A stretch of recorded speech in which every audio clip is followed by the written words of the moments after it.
Em 1959, uma onda de pânico assolou as ruas de Bogotá, na Colômbia. Algo macabro estava à solta e logo os habitantes começaram a falar de uma criatura misteriosa. A lenda ficaria conhecida como os vampiros de Bogotá.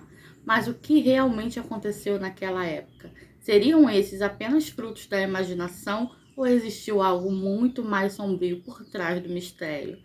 Prepare-se, porque hoje nós vamos explorar essa história aterrorizante, os rumores e todo o impacto que causou na população de Bogotá. Sejam muito bem-vindos, eu sou a Dai Helsing e esse é mais um vídeo do Caçadores de Relato. Tudo bem com vocês, monstrinhos? Não tivemos vídeo ontem, motivos, vizinhos festeiros. Tudo bem, gente? Era sábado, deixa o pessoal festar, mas hoje nós estamos aqui com um vídeo que eu queria gravar. Gente, tá muito no TikTok, Vampiros de Bogotá, muito, muito, muito, muito. Então, vamos pro relato. Se você tem um relato para me mandar, me envia nesse e-mail que eu deixei aqui embaixo. Um beijo, vamos pra história. A história começa no final de 1959, quando começaram a aparecer uma série de casos estranhos. Homens e mulheres começam a ser encontrados mortos em suas casas, com marcas no pescoço, como se tivessem sido mordidos. O mais estranho era que algumas vítimas estavam sem sangue em suas veias, como se tivessem sido totalmente retirados, mas sem nenhum sinal de violência. Inicialmente, ninguém sabia o que pensar, mas rumores começaram a surgir. A cada dia, o caos aumentava e, com isso, os rumores se espalhavam mais e mais. A mídia entrou na cena e um espetáculo sensacionalista foi criado. Os jornais, como o El Espectador, começaram a publicar matérias e manchetes descrevendo os tais ataques dos vampiros. Com o tempo, a população passou a associar a um fenômeno de uma espécie de uma criatura sobrenatural que se alimentava do sangue das vítimas. A mídia não só ajudou a espalhar os rumores, mas também causou uma verdadeira caça às bruxas. As pessoas passaram a se acusar mutuamente de serem responsáveis pelos ataques e até mesmo um pânico coletivo tomou conta da cidade. Na cena investigativa, à medida que o caos se multiplicava, a polícia começou a investigar os crimes. Embora eles não encontrassem pistas concretas, uma teoria começou a ganhar força. Não seria um vampiro, mas talvez um assassino em série. Quem sabe um novo serial killer? Uma teoria ganhou força. Mesmo assim, a hipótese de vampiro continuava a alimentar a imaginação do público e toda uma população desesperada. Os policiais relatavam: nós investigamos todas as pistas, mas não haviam evidências claras. O mais estranho era que as vítimas todas pareciam sempre estar em um grande estado de agitação antes de morrerem. Algumas testemunhas relataram ver figuras estranhas nas ruas, mas nada que pudéssemos comprovar. Por mais que a investigação avançasse, o mistério não era resolvido, então outro elemento misterioso entrou em cena. Boatos de que o vampiro estaria se alimentando apenas à noite e teria poderes sobrenaturais.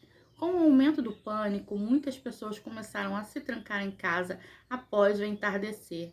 Alguns até recorreram a métodos poucos convencionais para se proteger, como pendurar dentes de alho nas portas ou mesmo se armar contra o vampiro, mas a paranoia estava apenas começando. O medo tomou uma proporção tão grande que até a saúde pública foi afetada. Muitos moradores passaram a temer a sair à noite e a cidade viveu uma verdadeira crise de pânico coletivo, onde o limite entre a realidade e a fantasia se dissolvia. Após meses de tensão, em 1960, a história do vampiro de Bogotá começou a se dissipar. Não houve mais ataques e os casos desapareceram misteriosamente.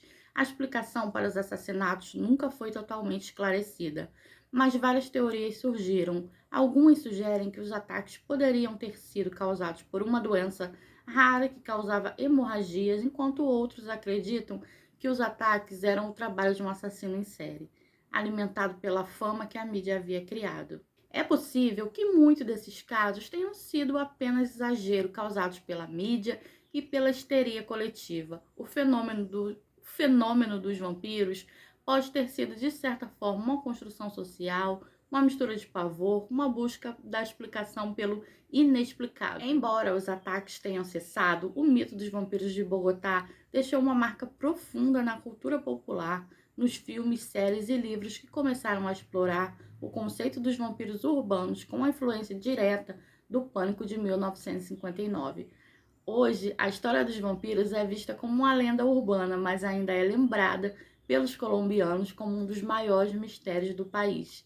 A história dos vampiros de Bogotá sempre foi um prato cheio para a ficção, não apenas pelo mistério, mas pelo que envolve os eventos, mas pela forma como a captura do medo irracional da sociedade diante do desconhecido foi abordada.